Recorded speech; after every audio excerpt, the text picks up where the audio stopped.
कल हमने देखा था लघु या मध्य हिमालय के बारे में। और मैंने बताया था कि हिमालय का जब प्रादेशिक विभाजन किया जाता है और उसके बाद प्राकृतिक विभाजन किया जाता है। ठीक है। हिमालय का प्राकृतिक रूप से जब विभाजन किया जाता है तो उसे चार अलग अलग भागों में विभाजित करते हैं। ठीक है। और उसमें पहला मैंने बताया था ट्रांस हिमालय। दूसरा मैंने बताया था वृहद हिमालय। हिमालय का जो तीसरा प्राकृतिक विभाजन है वो लघु या मध्य हिमालय के रूप में जाना जाता है और इसी मध्य हिमालय की हम चर्चा करेंगे अभी। तो चलिए इसको देखते हैं थोड़ा सा कि मध्य हिमालय के बारे में कौन कौन से तथ्य हैं जो जानने योग्य हैं। थोड़ा सा इसको रिपीट कर रहा हूं ताकि आपको फिर से याद हो जाए बेहतर तरीके से।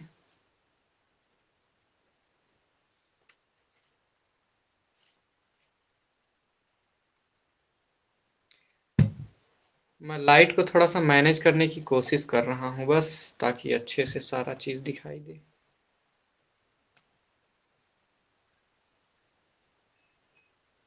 ओके। सभी को बराबर दिख रहा है ना? ओके। ऑनलाइन क्लास के लिए बहुत मेहनत करना पड़ता है, क्या बताएं। खैर, लघु या मध्य हिमालय की हम बात करते हैं तो कहते हैं महान हिमालय के दक्षिण में और शिवालिक हिमालय के उत्तर के बीच स्थित है। लंबाई में हम देखें तो यह 400 किलोमीटर लंबा है और चौड़ाई में 80 से 100 किलोमीटर। तुलनात्मक रूप से हम देखें हिमालय के दो अन्य भाग थे।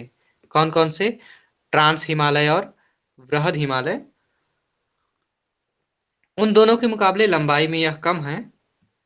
औसत ऊंचाई की बात करें तो यह भी अन्य दो हिमालय के भाग से कम है। औसतन 3700 से 4500 मीटर के बीच इसकी औसत ऊंचाई है। हालांकि कुछ पर्वत चोटियां हैं इनमें। किसमें? लघु या मध्य हिमालय में, जो कि 4500 मीटर से ऊंची है। लेकिन अगर हम एवरेज हाइट या औसत ऊंचाई की हम बात करें तो वो 3700 से अधिकतम 4500 मीटर है। इसके बाद हम यहाँ पर पाए जाने वाले कुछ प्रमुख दर्रों के बारे में बात कर रहे थे। तो हमने देखा था पिरपंजाल दर्रा, जो कि 3494 मीटर ऊंचा है। कहाँ से? सागर तल से। हमेशा याद रखिएगा, जब हाइट या ऊंचाई अंकित की जाती है तो वो सागर तल से की जाती है। उसके बाद बनिहाल दर्रा, अर्थात एक और दर्रा है जो कि लघु या मध्य हिमालय में पाया जाता है। मैंने कल बताया था कि दर्रा या गैप होता क्या है, तो इसे अलग से मैं नहीं बताऊंगा अभी। बनिहाल दर्रा जो कि 2832 मीटर ऊंचा है। ठीक है। और ये दोनों परिवहन के दृष्टिकोण से काफी महत्वपूर्ण माने जाते हैं और प्रायः कहा जाता है कि यह परिवहन इनके बिना अधूरा हो जाता है, क्योंकि राष्ट्रीय राजमार्ग अथवा नेशनल हाईवे से जुड़ा हुआ ये गैप है, पास है या दर्रा है। ठीक है। साथ ही मैंने कल बताया था कि लघु या मध्य हिमालय के अंतर्गत जो राज्य शामिल हैं, विशेष तौर पर हिमाचल प्रदेश और उत्तराखंड का राज्य शामिल किया जाता है। इनमें आप देखिएगा कुछ प्रसिद्ध पर्यटन स्थल पाए जाते हैं, जैसे कि मसूरी, मैंने कल लिख रखा था। मसूरी, नैनीताल, रानीखेत, अल्मोड़ा, दार्जिलिंग और डलहौजी। तो इस चार पांच नामों से कुछ पर्यटन स्थल हैं और ये ऐसे पर्यटन स्थल हैं भारत के जो काफी विख्यात हैं। अपने पर्यटन के लिए पूरे देश में जाने जाते हैं। देश विदेश से हर साल प्रतिवर्ष सैलानी यहाँ पर आते हैं और कहा जाता है कि उत्तराखंड और हिमाचल प्रदेश राज्य का अर्थव्यवस्था का एक प्रमुख आधार वहाँ का पर्यटन या टूरिज्म है। ठीक है। तो ये सभी बहुत ही प्रसिद्ध पर्यटन स्थल हैं। आप में से भी कईयों का मन होगा कि यहाँ कभी ना कभी भ्रमण हेतु हम जाएं। मैं उम्मीद करूंगा आप यथाशीघ्र वहां पहुंचे, देखें, घूमें फिरें और एंजॉय करें। तो इस तरीके से था ये लघु या मध्य हिमालय। इसके बारे में थोड़ा-सा और तथ्य को हम देखते हैं आगे, आज, जो छूटे हुए तथ्य हैं।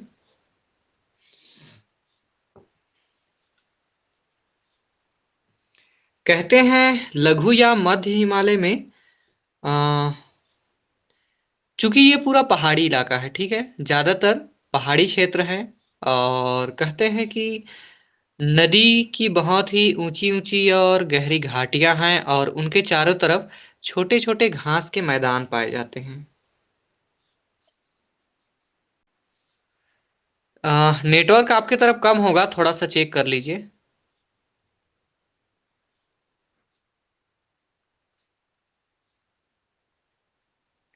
मैं जहाँ बैठता हूँ वहाँ नेटवर्क है, इसीलिए। कहते हैं लघु या मध्य हिमालय के अंतर्गत विशेष तौर पर उत्तराखंड और हिमाचल प्रदेश राज्यों में छोटे-छोटे जो घास के मैदान पाए जाते हैं, ठीक है? इसे एक विशेष नाम दिया जाता है, जैसे कश्मीर में कश्मीर में इन्हें नाम दिया जाता है मर्ग, ठीक है? क्या कहा जाता है? मर्ग। जैसे एक नाम सुने होंगे आप, गुलमर्ग, और एक नाम सुने होंगे सोनमर्ग। गुलमर्ग और सोनमर्ग दो छोटे-छोटे घास के मैदान हैं, ठीक है?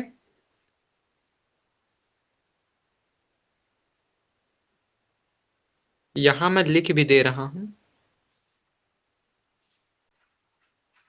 कहा जाता है कि छोटे-छोटे घास के मैदान जिन्हें कश्मीर में गुलमर्ग के नाम से जाना जाता है, अगर हम उत्तराखंड में आएँ, ठीक है?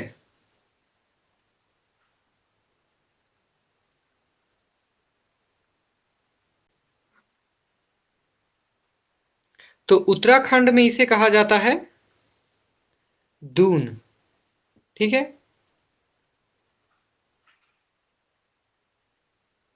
दून, और एक नाम दिया जाता है बुग्याल, एक और नाम है पयार, ठीक है? ये छोटे-छोटे घास के मैदान के अलग-अलग नाम हैं जो अलग-अलग राज्यों में लिए जाते हैं, ठीक है? कहते हैं ना कि कोई एक वस्तु होती है जो 2 राज्यों में अलग-अलग नामों से उसको बुलाया जाता है, तो वैसे ही छोटे-छोटे घास के मैदान लघु या मध्य हिमालय के अंतर्गत आते हैं। उन्हें हम कश्मीर में मर्ग के नाम से जानते हैं, उत्तराखंड में दून, बुग्याल और पयार के नाम से जानते हैं, ठीक है? और एक नाम है दुआर, ठीक है? तो कभी मान लीजिए आपसे प्रश्न हो जाए कि दून, बुग्याल, पयार और दुआर क्या हैं? तो हमेशा याद रखिएगा घास के मैदान हैं या छोटे-छोटे घास के मैदान हैं। किन राज्यों में इन नामों का प्रयोग किया जाता है? तो उत्तराखंड में, ठीक है? तो इन तथ्यों को आप भूलेंगे नहीं। चलिए इसके बाद आगे बढ़ते हैं।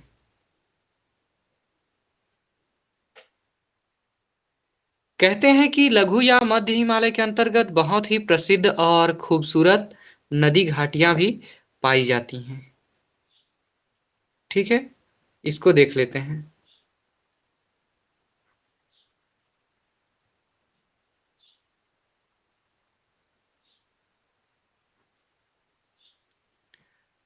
अ, देखिए मैंने बताया था कि भारत में प्रवाहित होने वाली जो नदियां हैं, उसमें ऐसी नदियाँ जो हिमालय से निकलती हैं वो सदा प्रवाहित होती हैं और हिमालय का एक बड़ा हिस्सा उत्तराखंड राज्य में है और कश्मीर में है, ठीक है? हिमाचल प्रदेश में है।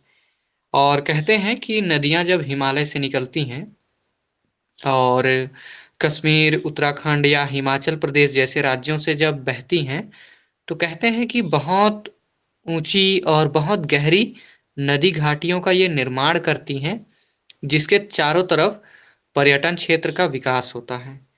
तो कहते हैं कि महान हिमालय एवं मध्य हिमालय, ठीक है? मध्य हिमालय जिसके बारे में हम चर्चा कर रहे हैं और महान हिमालय या ग्रेट हिमालय, इन दोनों के बीच बहुत प्रसिद्ध नदी घाटियां पाई जाती हैं। ठीक है।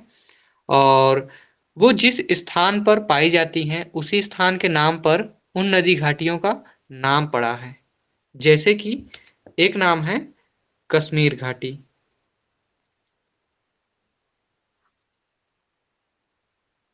आपने बहुत नाम सुना होगा कश्मीर घाटी का टीवी में। ठीक है। और एक है काठमांडू घाटी।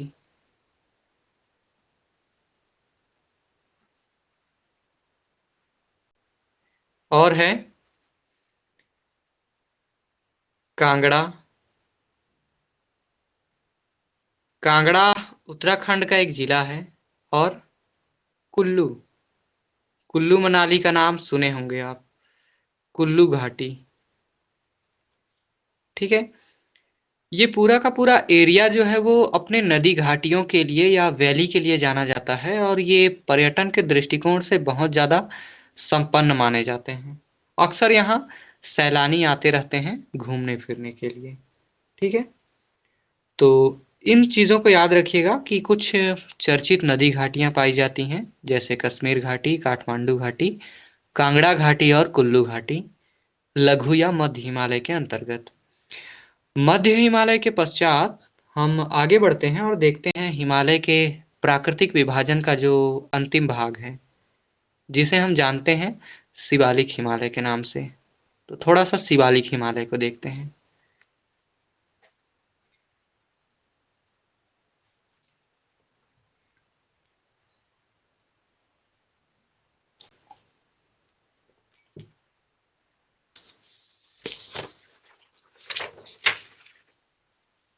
कहीं छूट जाए तो मुझे बताइएगा।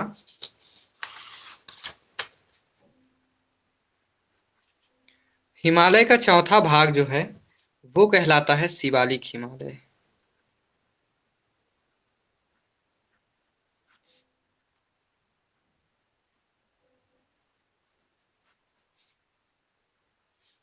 ठीक है। हम देखते हैं शिवालिक हिमालय के बारे में क्या है, इसके बारे में कथन तथ्य बातें।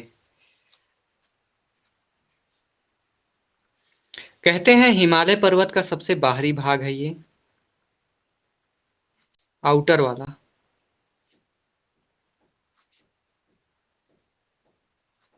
ठीक है। और कहा जाता है कि यह नवीनतम श्रेणी है।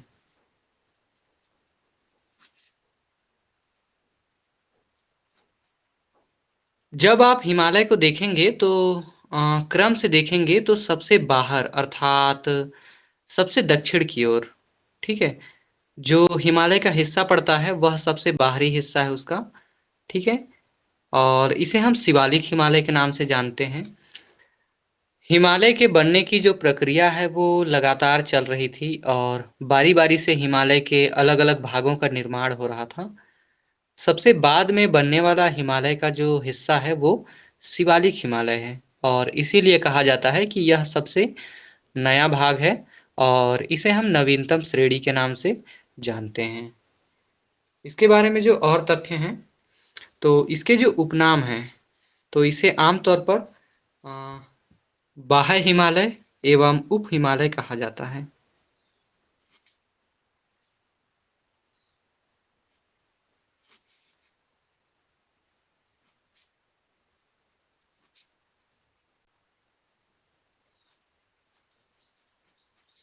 बाह्य हिमालय एवं उप हिमालय की संज्ञा दी जाती है।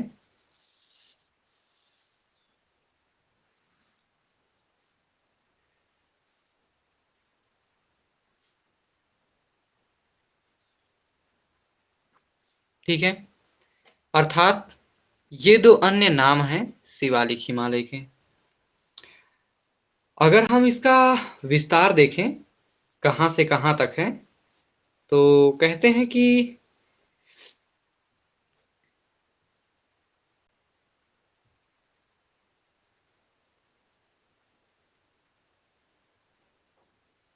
पश्चिम में पंजाब, पंजाब का पोतवार बेसिन, एक स्थान है पोतवार बेसिन, ठीक है, से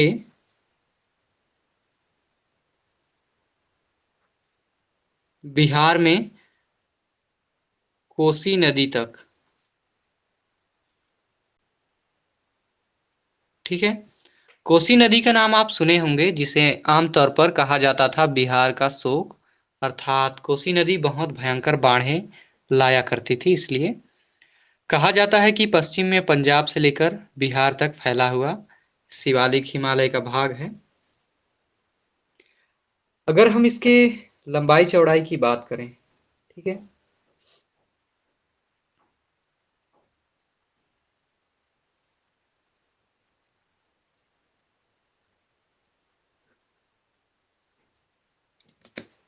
तो इसकी औसत चौड़ाई 15 से 30 किलोमीटर है, ठीक है। अगर हम औसत ऊंचाई की बात करें,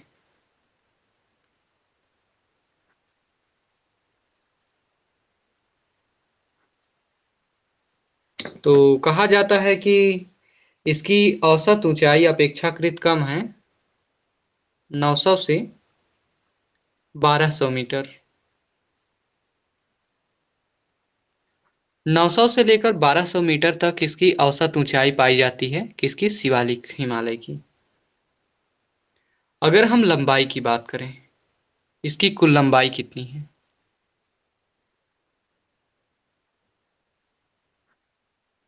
तो आमतौर पर लगभग 560 से 600 किलोमीटर इसकी लंबाई है, किसकी? शिवालिक हिमालय की।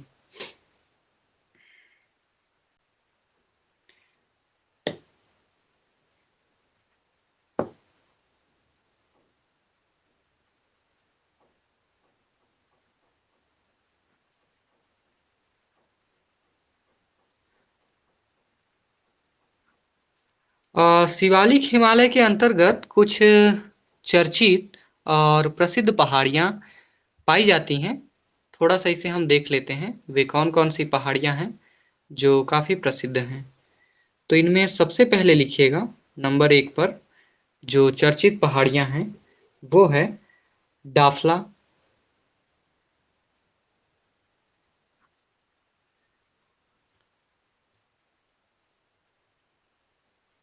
डाफला की पहाड़ी जो कि अरुणाचल प्रदेश राज्य में है,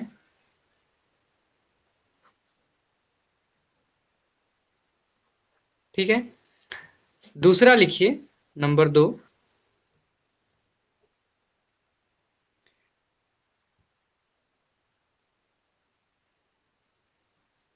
मीरी व अबोर की पहाड़ी,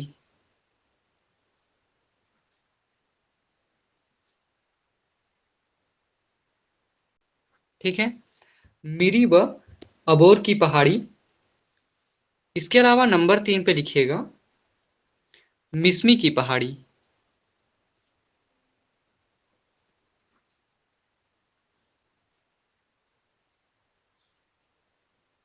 ठीक है। इस तरीके से ये 3 प्रसिद्ध पहाड़ियाँ पाई जाती हैं जो कि शिवालिक हिमालय के अंतर्गत शामिल की जाती हैं। इसे आप याद रखिएगा अच्छे से। जम्मू कश्मीर में शिवालिक को या शिवालिक हिमालय को अलग नाम से जाना जाता है। कश्मीर जो अभी केंद्र शासित प्रदेश है, पहले एक पूर्ण राज्य था, अब केंद्र शासित प्रदेश है। तो यहाँ पर शिवालिक हिमालय को जम्मू की पहाड़ी के नाम से जाना जाता है।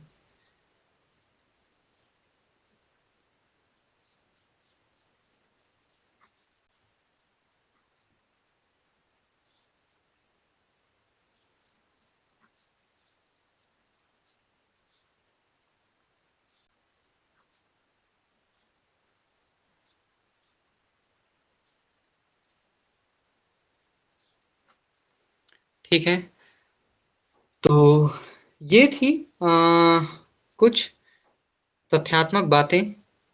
अन्य तथ्यों को अगर हम देखें तो निर्माण काल की बात करते हैं। अर्थात शिवालिक हिमालय कब बना था? भूगर्भिक समय सारणी के अंतर्गत कौन सा कालखंड आता है जब हिमालय पर्वत का निर्माण हुआ था? अगर इसे हम देखें तो मुख्यतः कहा जाता है कि मध्य मायोसीन युग से लेकर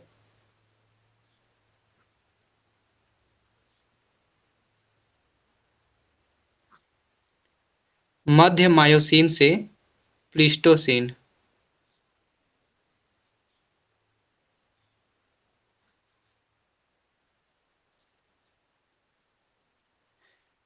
इसके कहने का सीधा सा अर्थ है कि अ, पृथ्वी के विकास का जो सबसे आधुनिक समय माना जाता है, सबसे नया दौर, उस समय शिवालिक हिमालय का निर्माण हुआ था।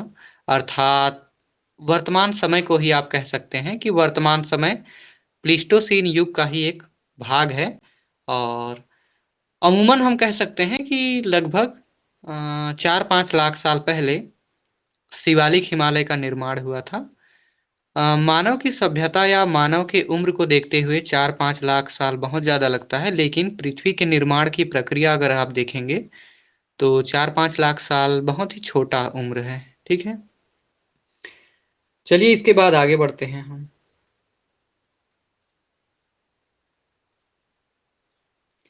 शिवालिक हिमालय के बीच में बहुत सारी नदी घाटियां पाई जाती हैं, जैसा कि लघु व मध्य हिमालय में हमने देखा था।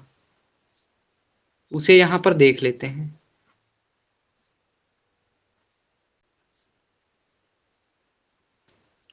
हमेशा ध्यान दीजिएगा, उत्तर भारत के अंतर्गत जो आने वाले राज्य हैं, हिमालयी राज्य, हिमालयन स्टेट, वहाँ पर जो वैलीज होती हैं, नदी घाटियाँ होती हैं, वो वहाँ के पर्यटन का केंद्र होती हैं।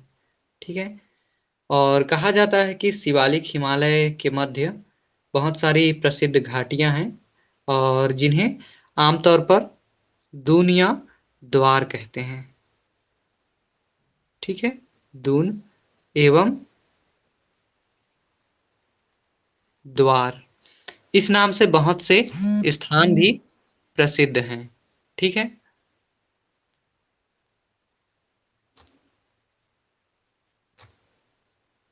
जैसे कि पहला लिखिए हरिद्वार, दूसरा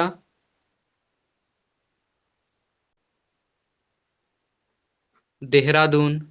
ठीक है, हरिद्वार और देहरादून बहुत ही चर्चित हैं। ये दोनों घाटियां हैं। ठीक है,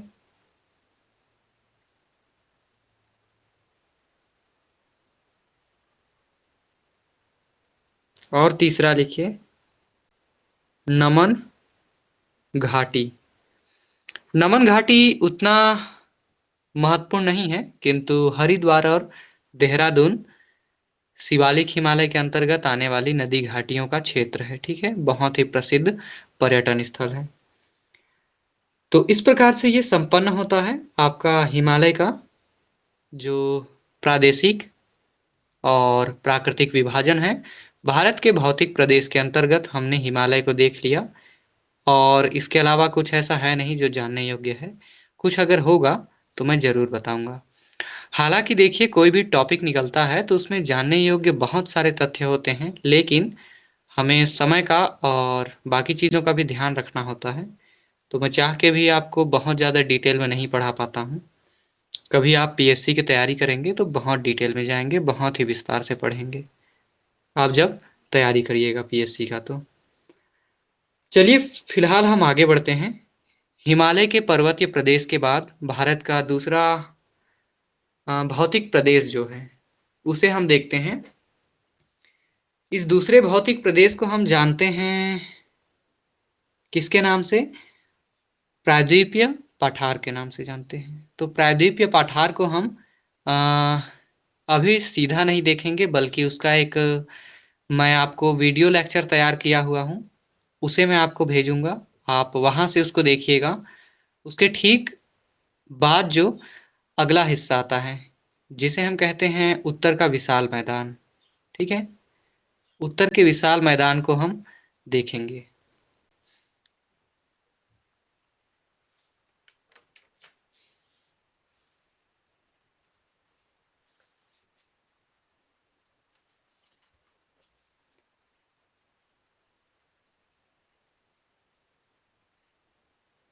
वैसे समय हो चुका है तो मेरे को लगता है इसे हम कल ही देखेंगे।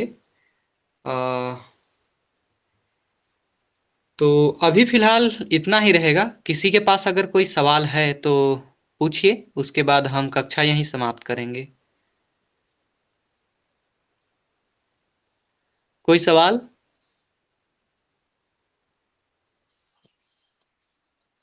ओके।